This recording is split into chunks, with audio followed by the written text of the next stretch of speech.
Hello students, मैं हूं शुभा वर्मा और आज हम देखेंगे C4 साइकिल या फिर कैम पाथवे।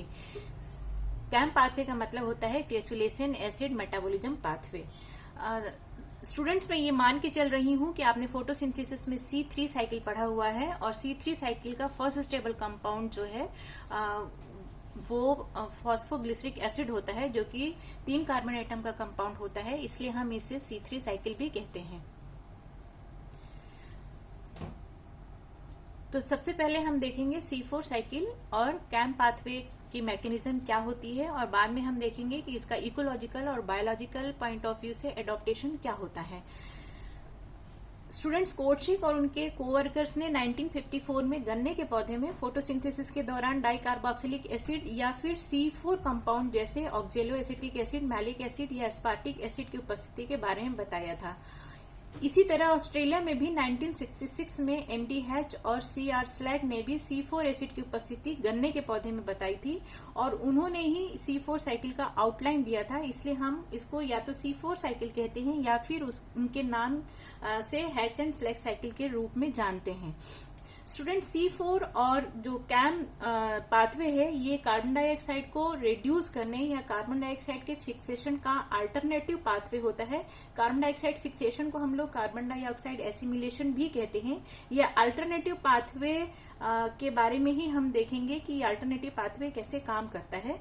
C4 साइकिल एक ग्रैमिनी फैमिली में पाया जाता है और ग्रैमिनी फैमिली के अलावा ये दूसरे पौधों में भी पाया जाता है, जैसे कि एमरिंथेसी, साइपरेसी, चिनोपोडिएसी, कंपोजिटी, यूफोर्बिएसी और पोर्टुलेकेसी। तो इसके बाद हम देखेंगे कि जो C4 साइकिल होता है उनकी पत्तियों में जो एक पत्तियों की एनाटॉमी होती है वो अलग तरह की होती है, इसे हम क्रैंज एनाटॉमी कहते हैं। तो सबसे पहले हम देखेंगे कि क्रैंज एनाटॉमी क्या होती है। यहाँ पर हम देखेंगे क्रैंज एनाटॉमी। क्रैंज एनाटॉमी में आप देख रहे हैं कि लीफ का जो स्ट्रक्चर है, यहाँ पर वेस्कुलर बंडल होता है, बीच में xylem phloem.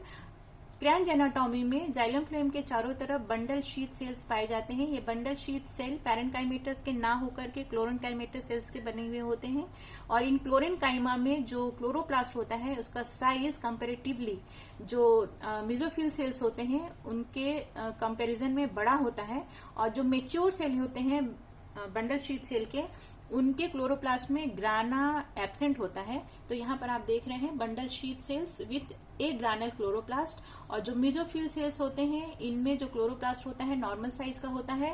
Bundle sheath cell में पाए जाने वाले क्लोरोप्लास्ट के साइज के कंपैरिजन में छोटा होता है और साथ ही साथ इसमें ग्राना पाया जाता है। एक और अंतर होता है इन दोनों ही सेल्स में, वो अंतर ये है कि जो मेसोफिल सेल्स है यहाँ पर C4 साइकिल चलता है, यानी कि जो ऑक्जेलो एसिटिक एसिड और मैलिक एसिड हैं जिसको कि हम C4 एसिड कहते हैं उनका फॉर्मेशन होता है, जबकि बंडल शीथ सेल में नॉर्मल जो कैल्विन साइकिल होता है वही चलता है और कैल्विन साइकिल के वाया ही यहाँ पर कार्बन डाइऑक्साइड का फिक्सेशन कार्बोहाइड्रेट में होता है।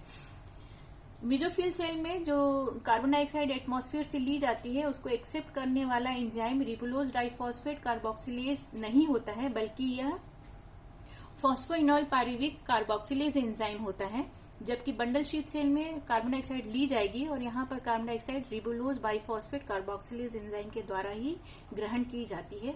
तो ये मुख्य स्ट्रक्चर है जिसमें बंडल शीथ सेल क्लोरेनकाइमेटस है, क्लोरोप्लास्ट जो है साइज में बड़ा है, ग्राना एब्सेंट है। मेसोफिल सेल्स में क्लोरोप्लास्ट जो है वो नॉर्मल साइज के हैं, इसमें ग्राना भी उपस्थित है, लेकिन यहाँ पर PEP कार्बोक्सिलेज एंजाइम की उपस्थिति होती है। इसके बाद हम देखेंगे मैकेनिज्म। तो मैकेनिज्म में हम देखेंगे सबसे पहले कि जो इनिशियल रिएक्शन है मेसोफिल सेल का, ये इस मेसोफिल सेल के साइटोसोल में होता है और इस साइटोसोल जो है मेसोफिल सेल्स का, यहाँ पर फॉस्फोइनॉल पायरुविक एसिड जो है कार्बन डाइऑक्साइड का प्राइमरी एक्सेप्टर है और फॉस्फोइनॉल पायरुविक एसिड से जब कार्बन डाइऑक्साइड मिल जाता है, जुड़ जाता है, तो ऑक्जेलो एसिटिक एसिड बनता है और कार्बन डाइऑक्साइड और फॉस्फोइनॉल पायरुविक एसिड के जुड़ने के समय जो एंजाइम यहाँ पर काम करता है उसका नाम है फॉस्फोइनॉल पायरुवेट कार्बोक्सिलेज एंजाइम। अब जब यहाँ पर एक बार ऑक्जेलो एसिटिक एसिड बन गया है तो ये या तो मैलिक एसिड में कन्वर्ट होता है या फिर एस्पार्टिक एसिड में कन्वर्ट होता है। ये डिपेंड करता है कि कौन सी स्पीसीज में C4 साइकिल चल रही है। तो हम दोनों साइकिल को एक के बाद एक देखेंगे। अगर जो ऑक्जेलो एसिटिक एसिड है मैलिक एसिड में बदलता है तो यहाँ पर ऑक्जेलो एसिटिक एसिड के साथ NADPH+H+ जुड़ता है और ऑक्जेलो एसिटिक एसिड का रिडक्शन होता है और 2 हाइड्रोजन जुड़ने के बाद ये मैलिक एसिड में बदल जाता है। जो एंजाइम है उस एंजाइम का नाम है मैलिक डिहाइड्रोजिनेज। कुछ प्लांट्स में ये जो क्रिया होती है वो एक NADP specific malic dehydrogenase enzyme की उपस्थिति में भी होता है। तो यहाँ पर मैकेनिज्म के अगले स्टेप में हम देखेंगे 2 अलग अलग पाथवे, एक मैलिक एसिड वाला और दूसरा पाथवे हम देखेंगे कि जब कभी एस्पार्टिक एसिड बनता है। अलग अलग स्पीसीज में अलग अलग तरीके से होता है। तो सबसे पहले हम यहाँ पर देख रहे हैं कि पायरुविक एसिड है। पायरुविक एसिड को सबसे पहले फॉस्फोइनॉल पायरुविक एसिड में बदलते हैं। ये जो क्रिया होती है ये प्लांट्स के मेसोफिल सेल्स में होती है। ये जो लकीर के ऊपर है मेसोफिल सेल है और आप जब आगे पढ़ेंगे तब मैं आपको बताऊंगी कि ये जो रिएक्शंस हो रहे हैं ये बंडल शीट सेल है। तो पायरुविक एसिड जो है उसको एटीपी की सहायता से सबसे पहले फॉस्फोइनॉल पायरुविक एसिड में बदला जाता है। तभी ये फॉस्फोइनॉल पायरुविक एसिड जो है कार्बन डाइऑक्साइड को ग्रहण करता है। एंजाइम आपको पता है PEP कार्बोक्सिलेज एंजाइम की सहायता से, और कार्बन डाइऑक्साइड का यहाँ पर रिडक्शन हो जाता है। और ये इन दोनों के कार्बन डाइऑक्साइड की रिडक्शन से, इन दोनों के जुड़ जाने से जो हमको प्रोडक्ट मिलता है वो है ऑक्जेलो एसिटिक एसिड। अब ये जो ऑक्जेलो एसिटिक एसिड बना है वो एक पाथवे के द्वारा मैलिक एसिड में बदलता है, जबकि दूसरे पाथवे के द्वारा ये एस्पार्टिक एसिड में बदलता है। मैलिक एसिड में बदलने से पहले ऑक्जेलो एसिटिक एसिड NADPH+H+ के माध्यम से 2 हाइड्रोजन के द्वारा रिड्यूस हो जाता है और रिडक्शन के बाद ये जो ऑक्जेलो एसिटिक एसिड है 2 हाइड्रोजन यहाँ पर जुड़ा है तो मैलिक एसिड के रूप में बदल गया है।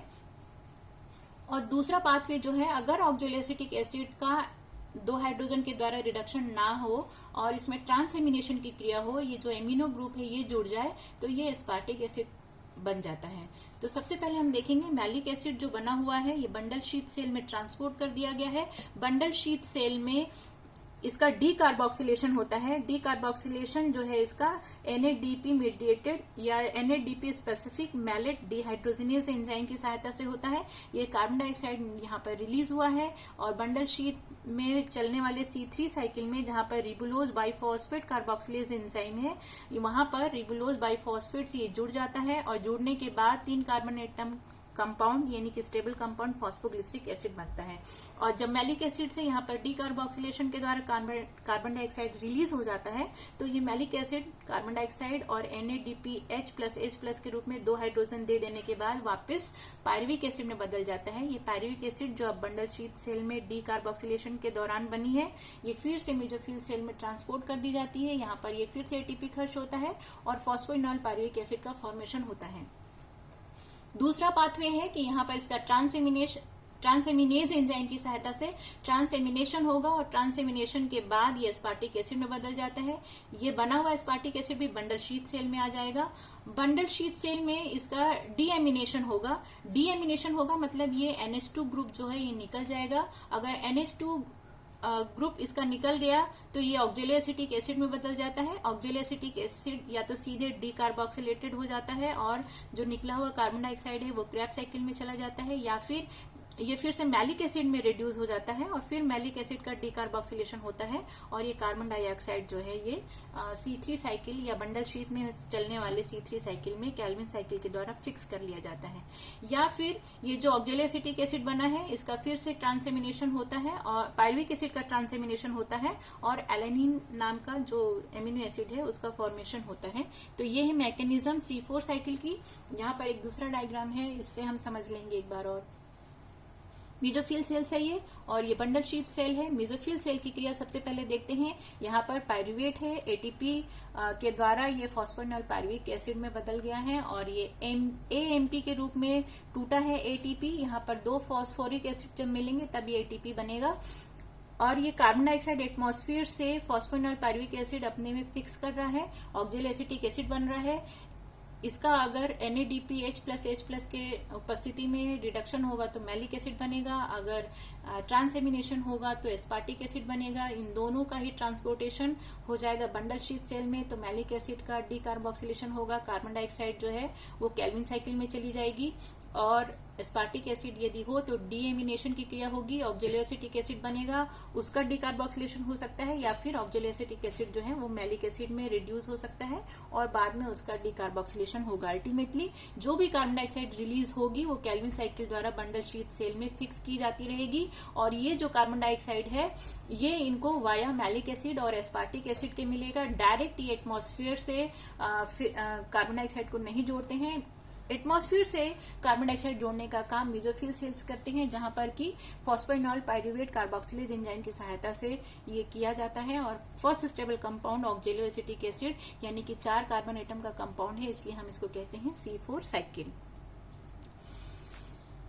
इसके बाद हम देखते हैं कि C3 और C4 पाथवे की बायोएनर्जेटिक्स क्या है। यहाँ पर हम देखेंगे कि C3 साइकिल में कितने एटीपी खर्च होते हैं और C4 साइकिल में कितने एटीपी खर्च होते हैं। तो यहाँ पर मैं आपको बता दूं कि C3 साइकिल यदि किसी पौधे में चल रहा हो तो कार्बन डाइऑक्साइड का पर मॉलिक्यूल फिक्स करने के लिए एटीपी के 2 मॉलिक्यूल लगते हैं, यानी कि 6 कार्बन एटम के लिए 12 एटीपी खर्च की जाती है। जबकि C4 साइकिल चल रहा हो तो यहाँ पर एडिशनल एटीपी खर्च होता है। वो एटीपी खर्च होता है पायरुविक एसिड को फॉस्फोइनॉल पायरुवेट में चेंज करने के लिए। तो यहाँ पर कार्बन डाइऑक्साइड के एक मॉलिक्यूल को कार्बोहाइड्रेट में बदलने के लिए 3 या 4 एटीपी की जरूरत पड़ती है। यानी कि एनर्जेटिकली हम देखें तो C3 प्लांट्स में एटीपी कम खर्च होता है और C4 प्लांट्स में एटीपी ज्यादा लगता है। लेकिन जो C3 साइकिल है और जो C4 साइकिल है वहां पर जो प्रोडक्टिविटी है या फोटोसिंथेसिस की रेट है उसमें अंतर है। C3 प्लांट्स में फोटोसिंथेसिस की रेट C4 प्लांट्स के कंपैरिजन में कम होती है। C4 प्लांट्स में C3 प्लांट्स की अपेक्षा दुगनी दर से या डबल रेट में फोटोसिंथेसिस की क्रिया होती है। और ये क्लाइमेट में जहां पर हाई टेम्परेचर होता है उस क्लाइमेट या जेरिक कंडीशन होता है उस क्लाइमेट के लिए वेल एडॉप्टेड होते हैं C4 प्लांट्स, और फोटोसिंथेसिस की रेट इसमें हमेशा हाई बनी रहती है। लेकिन एटीपी जो खर्च हो रहा है वो C4 साइकिल में ज्यादा होता है और C3 साइकिल में कम एटीपी होता है। इसके बाद हम देखेंगे क्रेसुलेसिन एसिड मेटाबॉलिज्म प्लांट्स में ये पाथवे कैसा होता है और किस तरीके से कार्बन डाइऑक्साइड का एसिमिलेशन इसमें होता है।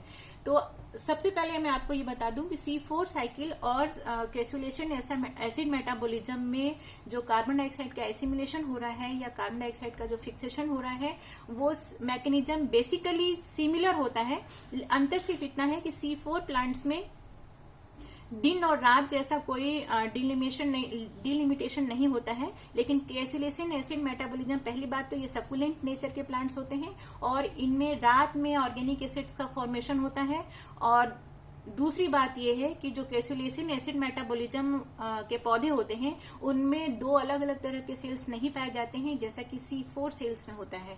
C4 सेल में मेसोफिल में C4 साइकिल चलती है और बंडल शीथ सेल में C3 साइकिल चलती है। दोनों जगह पाए जाने वाले एंजाइम भी अलग अलग होते हैं, लेकिन कैम प्लांट्स जो होते हैं इनमें जो मेसोफिल सेल्स होते हैं उसी सिंगल मेसोफिल सेल्स में दोनों पाथवे चलते हैं, C3 भी चलता है और C4 भी चलता है। तो बेसिक जो मैकेनिज्म है दोनों में एक ही है, बस यही अंतर ये है कि क्रेसुलेसिन एसिड मेटाबॉलिज्म में जो ऑर्गेनिक एसिड है चाहे वो ऑक्जेलो एसिटिक एसिड हो मैलिक एसिड हो इसका फॉर्मेशन रात के समय होता है, क्योंकि रात के समय जब स्ट्रोमेटा खुले हुए रहते हैं तो यहाँ पर C4 साइकिल के द्वारा एसिड बनता है और रात के समय इसीलिए इनका पीएच जो है वो डिक्रीज हो जाता है और दिन के समय ये डीकार्बोक्सिलेशन के द्वारा स्टार्च बनाते हैं और दिन के समय पीएच जो है वो इंक्रीज हो जाता है। तो इस तरीके से ये जो क्रेसुलेसिन एसिड मेटाबॉलिज्म है वो क्रेसुलेसी फैमिली के साथ ही साथ दूसरे और भी फैमिली में पाया जाता है। ये यूफोर्बिएसी, लिलिएसी, एगेवेसी, कैक्टेसी और पोर्टुलिकेसी में भी पाया गया है और इस तरीके से इसमें कार्बन डाइऑक्साइड का फिक्सेशन होता है। ये पाथवे है, यहाँ पर आप देखेंगे कि ये एक ही सेल है। यहाँ पर वैक्यूल्स पाए जाते हैं। इन वैक्यूल्स में एसिड जो है यहाँ पर आप देखेंगे कि ये जो पायरुविक एसिड है, पायरुविक एसिड से कार्बन डाइऑक्साइड जुड़ जाने के बाद यहाँ पर मैलिक एसिड का फॉर्मेशन होता है। पायरुविक एसिड से कार्बन डाइऑक्साइड मिल जाने के बाद ऑक्जेलो एसिटिक एसिड का फॉर्मेशन होता है और ऑक्जेलो एसिटिक एसिड से मैलिक एसिड बनता है रात के समय पर। जब दिन का समय होता है तो मैलिक एसिड का डीकार्बोक्सिलेशन होता है, कार्बन डाइऑक्साइड बनता है और पायरुविक एसिड बनता है। ये जो रिलीज्ड कार्बन डाइऑक्साइड है वो फिर से जैसा कि C4 प्लांट में होता है कैल्विन साइकिल के द्वारा ले लिया जाता है। तो ये मैकेनिज्म है C4 प्लांट्स और कैर्सिलेसिन एसिड मेटाबॉलिज्म प्लांट्स का। इसके बाद हम देखेंगे कि बायोलॉजिकल और इकोलॉजिकल एडॉप्टेशन C4 प्लांट्स या कैम प्लांट्स में कैसा होता है। कार्बन डाइऑक्साइड का एफिशिएंट इनटेक C4 और कैम प्लांट्स का मेन फीचर होता है और इसमें सबसे पहले C4 एसिड्स बनते हैं और फोटोसिंथेसिस के दौरान जो ये C4 एसिड्स बने हैं इनका डीकार्बोक्सिलेशन होता है और रिलीज की गई जो कार्बन डाइऑक्साइड है वो रिबुलोज बाइफॉस्फेट के द्वारा फोटोसिंथेसिस के दौरान ले ली जाती है और फोटोसिंथेसिस की दर इसमें ज्यादा होती है। यही इसका मेन पॉइंट है। C4 प्लांट्स में प्राइमरी प्रोडक्शन की दर C3 की तुलना में अधिक होती है और ये इकोलॉजिकली ज्यादा वेल एडॉप्टेड पौधे होते हैं। एटमॉस्फेयर में ऑक्सीजन गैस का हायर कॉन्सेंट्रेशन हो या लोअर कॉन्सेंट्रेशन हो तो C3 प्लांट्स में फोटोसिंथेसिस की क्रिया पर डिप्रेसिंग इफेक्ट पड़ता है, जबकि C4 प्लांट्स में ऐसा डिप्रेसिंग इफेक्ट नहीं पड़ता है और प्रोडक्टिविटी की रेट हमेशा हाई बनी रहती है। C4 प्लांट्स जो होते हैं जेरिक ट्रॉपिकल क्लाइमेट में पाए जाते हैं, जैसे कि आप ज्यादातर ग्रामी फैमिली के पौधों को देखेंगे और दूसरी फैमिली के जो पौधे हैं जिनमें C4 साइकिल मिलता है। कुछ पौधे ऐसे भी होते हैं जिनमें कि एक ही जेनरा में C3 और C4 दोनों ही तरह के स्पीसीज आपको मिलेंगे। तो इस तरीके से इनका जो एडॉप्टेशन है उसका जो मुख्य पॉइंट है वो ये है कि C4 प्लांट्स में एनाटॉमिकल एडॉप्टेशन तो पाए ही जाते हैं। यहाँ पर well developed bundle sheath cell होते हैं और ये बंडल शीथ सेल चारों तरफ से मेसोफिल सेल से घिरे हुए होते हैं और कैम प्लांट्स यदि हो तो मेसोफिल सेल्स जो होती हैं बड़ी मात्रा में उनमें वैक्यूल पाए जाते हैं। ये जो वैक्यूल हैं ये रात के समय मैलिक एसिड को उनका स्टोरेज टैंक के रूप में काम करते हैं। तीसरा पॉइंट है कि C4 प्लांट्स में क्लोरोफिल A और B का अनुपात 4:1 होता है, जबकि C3 प्लांट्स में ये 3:1 के रेशियो में मिलते हैं। इसका मतलब है कि जो C4 प्लांट्स हैं उनमें क्लोरोफिल A की मात्रा अधिक होती है। साथ ही जो C4 प्लांट्स होते हैं उनकी क्रेंज एनाटॉमी जो है वो फोटो रेस्पिरेशन के दौरान जो बनने वाले कार्बन डाइऑक्साइड गैस बनती है उसको रीफिक्स करते हैं। जो फोटो रेस्पिरेशन होता है वो सिर्फ बंडल शीथ सेल में होता है और बंडल शीथ सेल से ये जो कार्बन डाइऑक्साइड फोटो रेस्पिरेशन के दौरान रिलीज होती है उसको मेसोफिल सेल्स में रीफिक्स कर लिया जाता है। C3 प्लांट्स में फोटो रेस्पिरेशन की दर जो होती है वो फोटो रेस्पिरेशन एक निगेटिव फिनोमिना के रूप में आप समझ सकते हैं, क्योंकि जिन पौधों में फोटो रेस्पिरेशन की रेट ज्यादा होती है उनमें फोटोसिंथेसिस की रेट कम हो जाती है। इसलिए जब कभी भी फोटो रेस्पिरेशन की रेट ज्यादा होगी तो जो प्राइमरी प्रोडक्टिविटी है या नेट प्राइमरी प्रोडक्टिविटी है वो कम हो जाती है। तो और अगला पॉइंट ये है कि जब कभी भी लाइट इंटेंसिटी ज्यादा होती है तो लाइट इंटेंसिटी बढ़ने के साथ साथ C3 प्लांट्स में फोटो रेस्पिरेशन की दर और अधिक हो जाती है।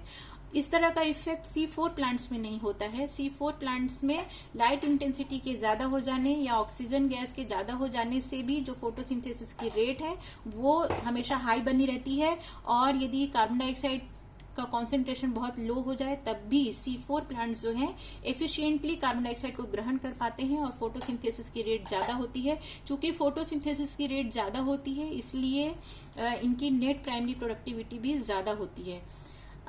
इसके पीछे वजह यह है कि जो C3 प्लांट्स हैं यहाँ पर कार्बन डाइऑक्साइड फिक्स करने के लिए जो की एंजाइम होता है रिबुलोज डाइफॉस्फेट कार्बोक्सिलेज होता है और जिस समय फोटो रेस्पिरेशन होता है तो फोटो रेस्पिरेशन का भी की एंजाइम रिबुलोज बाइफॉस्फेट कार्बोक्सिलेज ही होता है। ये एक डुअल नेचर का एंजाइम होता है जो कि RDP कार्बोक्सिलेज और RDP ऑक्सीजनेज दोनों ही के रूप में काम करता है। अब C4 प्लांट्स जो बंडल शीथ सेल है वहां पर RDP कार्बोक्सिलेज पाया जाता है। मेसोफिल सेल जो कि डायरेक्टली एनवायरनमेंट से कार्बन डाइऑक्साइड लेते हैं वहां पर PEP carboxylase enzyme carbon dioxide को फिक्स करता है। इसलिए इसमें मेसोफिल सेल्स में तो फोटो रेस्पिरेशन नहीं होता है और इसी वजह से चूंकि फोटो रेस्पिरेशन वहां पर कम हो रहा है इनकी जो फोटोसिंथेसिस की रेट है वो हमेशा ज्यादा होती है और इस तरीके से जो C4 प्लांट्स होते हैं वो इकोलॉजिकली पॉइंट ऑफ व्यू से ज्यादा एफिशिएंट होते हैं और फोटोसिंथेसिस की रेट इनमें हमेशा ज्यादा होती है। इस तरीके से हमने देखा कि C4 प्लांट्स और क्रेसुलेसिन एसिड मेटाबॉलिज्म पाथवे का क्या सिग्निफिकेंस होता है, उसकी क्या मैकेनिज्म होती है और किस तरीके से क्रेंज एनाटॉमी जो है वो C4 और C3 साइकिल दोनों के माध्यम से कार्बन डाइऑक्साइड का एफिशिएंटली फिक्सेशन करती है और फोटो रेस्पिरेशन की रेट कम होती है। Thank you.